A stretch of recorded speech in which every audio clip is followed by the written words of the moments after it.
Then Michael put on Mrs. O'Hanrahan's flannel nightgown, and Murray Flanagan led old Achilles, the copra maker, to the centre of the circle and danced with him.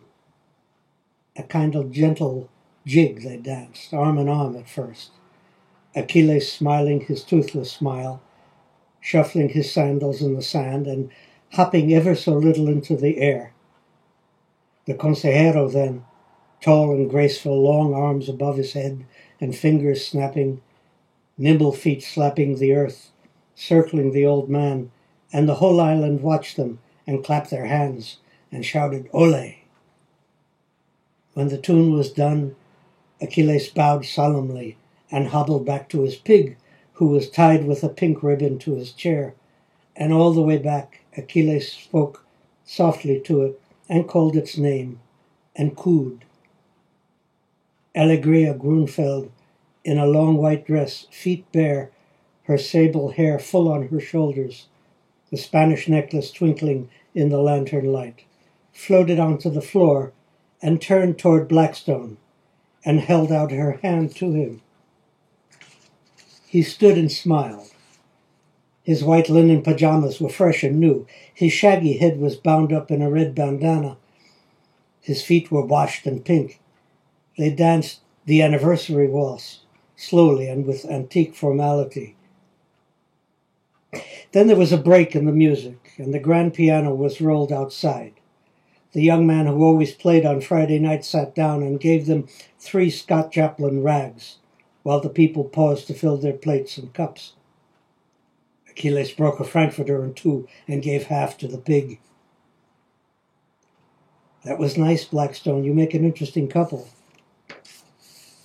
"I'm asking her to come with us to Nicaragua, but she probably won't," Blackstone said, and refilled his cup with tequila. "Can you still do the rumba, Sammy?"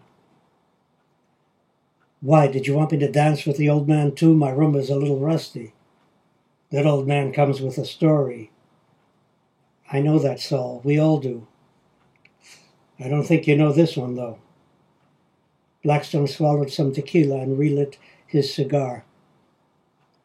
"One night at Winkle's," he said, "before the fire. You did one with Molly, and we cheered like crazy. The rumba, I mean, Pink Cherry, some crap like that." "Me and Molly?" "We were pretty high. At least I was, and I'm pretty sure Whitechapel was looped. Weak bastard that he is. He was always looped, wasn't he? Mike was probably straight, though, and thank God not wearing his frigging uniform." "Do you remember, Sammy? One night at Winkle's." Sammy sipped a little tequila, too, and it bit him going down. "Cherry pink and apple blossom white," he said. "On the jukebox." He remembered. It was the first time Molly had come with them to the bar.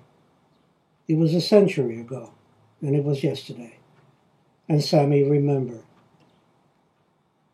It was very late on a Friday night, and Winkle's was dark and smoky, and working men and their women sat over beers and cheap shots, little yellow envelopes on the tables before them, their cash wages inside.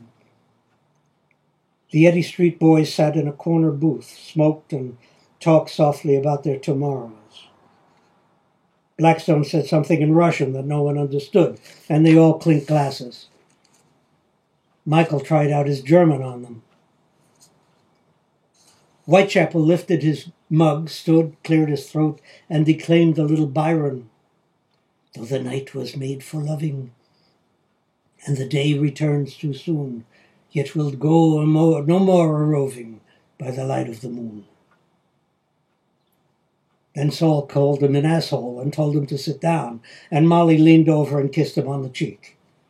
They touched glasses all around again. And Sammy Bronx drained his schooner and half rose from the bench. They shut up and turned to him. He rolled up his eyes and put his hand to his heart. "Zapata," he pronounced with immense gravity. "Emiliano Zapata." They laughed then, Sammy remembered, and Molly Bach kissed him too. "What the hell do you know about Zapata, Bronkoff?" Saul said. "Everything, Blackstone. I know all about Zapata. Really, Saul said. I'll just bet you do, you little turd. No, really, want to know why? Yeah, why? Because I could have been a contender, Sammy said, tilting his head to one side and scrunching up his eyes to slits. I could have been somebody instead of a bum, which is what I am. We don't think you're a bum, Sam, Molly said. And I think you're probably somebody. Then she kind of pinched his cheek, and they all looked at him and made oohing sounds and laughed, and John reached over and petted Sammy's head, then rumpled his hair. I want to dance, Molly said, and slid out of the booth. Somebody give me a nickel. She went to the jukebox. He watched her, and she was 19, and how beautiful she was walking. And the workmen turned in their chairs, and the men at the bar turned to see, and how she looked that night at Winkle's. And Sammy remembered. The needle hit the black record, and it came out scratchy, but loud enough, and Molly began dancing, alone on the floor, a rumba maybe. Sammy got to his feet and went to her. She opened her arms to him. He took her hand and put his arm around her. Cherry pink and apple blossom white. Yes. He closed his eyes and he remembered. I would be greatly honored, Captain Sam, if you would dance this music with me. Alegria Grunfeld stood before him, and the music came out of the palms and was all around him. The trumpets, the congas, the very same song. The girl held out her hand to him. Dance with her, Blackstone said. We're old as shit, Sammy Bronx, but get up and see if you can't still do a rumba. Then we'll go to Argentina, you and me. You don't want to stay here forever, do you?